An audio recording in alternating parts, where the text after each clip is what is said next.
నమస్తే, welcome to Leo. Super star Rajinikanth అయితే ఎన్నో ఏట అడుగు పెట్టబోతున్నారు. మొత్తానికి బర్త్డేకి ఎలాంటి అప్డేట్స్ రాబోతున్నాయి అనే విషయాలపై మనతో పాటు సీనియర్ జర్నలిస్ట్ హేమసుందర్ గారు ఉన్నారు. వారిని అడిగి తెలుసుకుందాం. సార్ నమస్తే. నమస్తే. సూపర్ స్టార్ రజనీకాంత్ ఇన్ని సంవత్సరాల తర్వాత, ఇంత ఏజ్ వచ్చిన తర్వాత కూడా సాధారణంగా అమితాబ్ బచ్చన్ లాంటి గారు వాళ్ళు ఏం చేస్తున్నారు, మంచి మంచి క్యారెక్టర్ కావచ్చు లేదంటే ఇలాంటివి తీసుకుంటున్నారు. కానీ ఇంకా ఆయన హీరోగా ఇంకా గద్దె దిగడం లేదు. అదిగాక ఆ హిట్ల మీద హిట్లు కొడుతూ వస్తున్నారు. సో సూపర్ స్టార్ రజనీకాంత్ గారు బర్త్డే రాబోతుంది కాబట్టి ఎలాంటి అప్డేట్స్ వచ్చే అవకాశాలు ఉన్నాయంటే ఏం చెప్తారు? అంటే కూలీ సినిమా దాదాపు షూటింగ్ పూర్తిగా వచ్చిందండి. దానికి సంబంధించిన టీజరు ఏదో రిలీజ్ చేయడానికి అవకాశం అయితే ఉంది. 2 తారీఖునే టీజర్ చేస్తారు. దాంతోపాటు జైలర్ 2కి సంబంధించిన అది హుకుమ్ అనే పేరు పెడతారని చెప్తున్నారు. హుకుమ్ జైలర్ కా హుకుమ్ అనే డైలాగ్ ఉంది కాబట్టి జైలర్ 2 అని కాకుండా హుకుమ్ అనే పేరుతో ఈ సినిమా చేయబోతున్నట్టుగా ఒక సమాచారం అయితే ఉంది. ఈ సినిమా షూటింగ్ అయితే స్టార్ట్ అవ్వలేదు, కానీ ఈ సినిమాకి సంబంధించిన అప్డేట్లో భాగంగానే గ్లిమ్స్ లాగా ఒకటి రిలీజ్ చేద్దాము, మా టైటిల్ గ్లిమ్స్ అనుకోవచ్చు. ఆ షూటింగ్ ఏదో కార్యక్రమాలు ఇవాళ రేపట్లో కంప్లీట్ చేసుకుని రజనీకాంత్ సంబంధించింది అది రేపు పుట్టినరోజుకి రిలీజ్ చేయడానికి ప్లాన్ చేసుకుంటున్నారు. అంటే నెల్సన్ దిలీప్ కుమార్ డైరెక్షన్లో ఈ హుకుమ్ సినిమా రాబోతుంది. దీంట్లో శివరాజ్ కుమార్, జాకీ ష్రాఫ్ పాత్రలు కంటిన్యూగా ఎలా ఉంటాయి అనేది ఒకటి. ఇంకొకటి ఏంటంటే ధనుష్ ఉంటాడనే టాక్ వచ్చింది. ఇప్పుడు మారిన పరిస్థితుల నేపథ్యంలో, అంటే ధనుష్ను ఐశ్వర్య రజనీకాంత్ గారి కూతురు విడాకులు తీసుకున్న నేపథ్యంలో ధనుష్ దీంట్లో ఉంటాడా లేదనేది ఒక డౌట్ ఉంది. అది కూలీ తర్వాత వచ్చే సినిమాగా మనం ఈ సినిమాని హుకుమ్ అనేది చూడాలి. ఇంకొకటి లేటెస్ట్ ఏంటంటే మణిరత్నం కాంబినేషన్లో కూడా ఒక సినిమా రాబోతున్నట్టుగా వార్తలు అయితే వస్తున్నాయండి. అయితే దాదాపు దళపతి సినిమా తర్వాత 33 ఏళ్ల తర్వాత ఈ సినిమా రాబోతుందని చెప్పి అయితే వార్తలు వస్తున్నాయి. సో ఎందుకని ఈ గ్యాప్లో రజనీకాంత్ అండ్ మణిరత్నం కలిసి సినిమా తీయలేదు అంటే ఏం చెప్తారు? అంటే ఆ పరిస్థితులు రాలేదు. ఇప్పుడు కమల్ హాసన్తో తగ్ లైఫ్ అనే సినిమా చేస్తున్నారు మణిరత్నం గారు. ఆ సినిమా తర్వాత రజనీకాంత్తో ప్లాన్ చేశారనేది టాకు దాదాపు కన్ఫర్మ్ అయిపోయింది అనేది మనకు వస్తున్న సమాచారం. ఆ ప్రకారం చూసుకుంటే 33 ఏళ్ల తర్వాత దళపతి తర్వాత వస్తున్న కాంబినేషన్, ఓ పక్కన మరి మణిరత్నంతో సినిమా, ఇంకొక పక్కన హుకుమ్ సినిమా, ఓ పక్కన కూలీ. అంటే దాదాపు ఇంకా ఈ సినిమాలు కాకుండా ఇంకా వేరే సినిమా కూడా చెప్తున్నారు.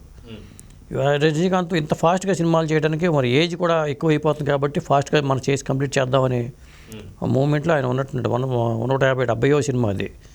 దాదాపు 1975 ఆయన కెరీర్ స్టార్ట్ అయిందంటే దాదాపు 50 ఏళ్ల కెరీరు, సినిమా రంగంలో కెరీరు. మరి దీంట్లో దాదాపు 170 నుంచి మహా చేస్తే ఆయన హెల్త్ కూడా సహకరించట్లే ఆయనకి. అయినా సరే బలవంతంగా ఆయన సినిమాలు చేస్తున్నారు. మరి మణిరత్నంతో సినిమా చేయటం అంటే ఒక మంచి కాంబినేషన్ చెప్పాలి చాలా కాలం తర్వాత. మరి ఆ సినిమా కూడా దానికి సంబంధించిన అప్డేట్స్ కూడా వచ్చే అవకాశాలు అయితే ఈ పుట్టినరోజుకు ఉన్నాయి. అయితే నాయకుడు సినిమా చూసాము, కానీ ఇప్పుడు వస్తున్న తగ్ లైఫ్ మాత్రం చాలా డిఫరెంట్, భిన్న క్యారెక్టర్ అని చెప్పేసి అనుకోవచ్చు. ఏదైతే మార్షల్ ఆర్ట్స్ నేర్చుకున్నటువంటి ఒక కమల్ హాసన్ లాగా కనిపిస్తున్నారు.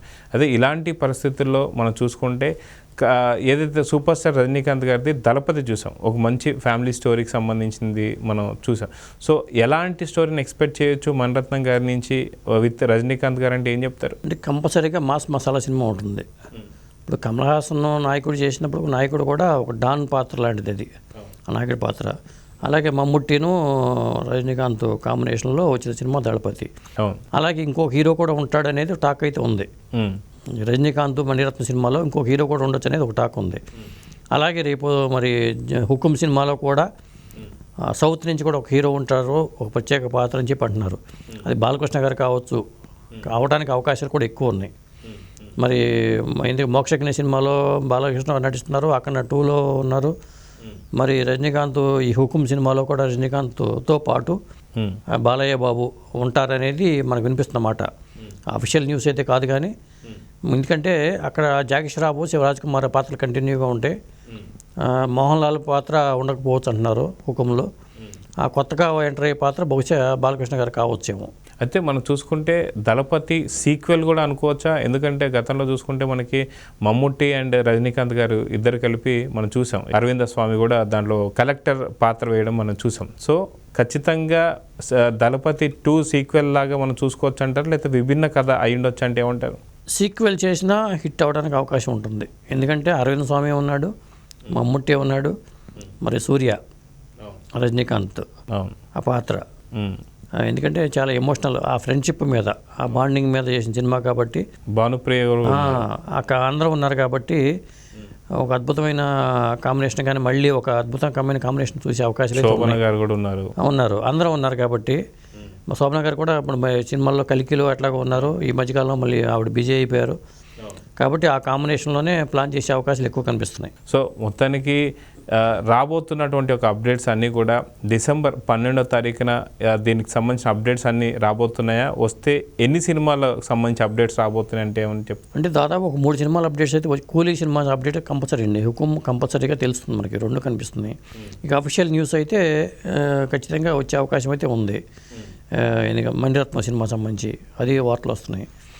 అలాగే రజనీకాంత్ మరి ఆయన శివాజీరావు గైక్వాడ్గా అంటే కర్ణాటక మహారాష్ట్ర బార్డర్ ఉన్న ఊళ్ళో పుట్టి కర్ణాటకలో పుట్టి శివాజీరావు గైక్వాడ్ మరి సూపర్ స్టార్గా బస్ కండక్టర్గా చేసి మరి ఆయన దాదాపు 73 ఏళ్ల ప్రయాణం. ఇది వచ్చేది బహుశా 74వ పుట్టినరోజు అనుకుంటా, రేపు రాబోయే పుట్టినరోజు డిసెంబర్ 12వ తారీఖుని. 12వ తారీఖు మనకేంటంటే నటుల్లో మన విక్టరీ వెంకటేష్ గారు 13వ తారీఖు డిసెంబర్ 13. రజనీకాంత్ సినిమా తారల పరంగా చూసుకుంటే రజనీకాంత్ది డిసెంబర్ 12వ తారీఖు. మరి ఆయన కెరీర్ పరంగా చూసుకుంటే ఎంత వయసులో కూడా స్టామినా తగ్గని హీరోగా చెప్పొచ్చు. మరి ఆయనకి రాజకీయ పరంగా ప్రయాణం చేద్దాం అనుకున్నా కానీ కేవలం సినిమాల మీద ఫోకస్ పెట్టడం వల్ల ఆయన ఇంకా ఆరోగ్యకరంగా ఉన్నారు. అదే ఆయన రాజకీయాల వైపు వెళ్ళుంటే ఇంత ఆరోగ్యంగా ఉండే అవకాశం ఉండేది కాదు. ఈ సినిమాలు కూడా మనకు వచ్చేవి కాదు రాజకీయాలకు వెళ్ళుంటే. అదండి. సో చూద్దాం సార్, ఖచ్చితంగా డిసెంబర్ 12వ తారీఖున కూలీతో పాటు ఏ సినిమాలు అప్డేట్ రాబోతున్నాయి, సో ఎంత సంచలనం కింద మారబోతుందో చూద్దాం. మరి నమస్తే. నమస్తే అండి.